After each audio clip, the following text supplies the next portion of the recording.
If you're trying to stop someone from messaging or calling you on WhatsApp, don't worry, I've got you.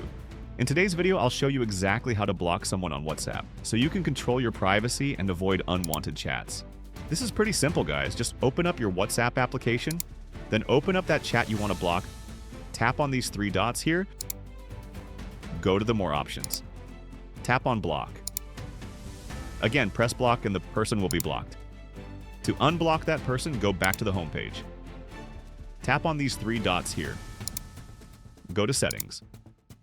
Privacy. Scroll down and here you will find an option as Contacts. Tap on it. Blocked accounts. Here you can see all the numbers you've previously blocked.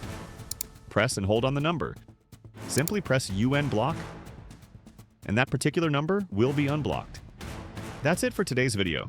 If this helps you, make sure to like the video and subscribe for more quick tutorials. Thanks for watching.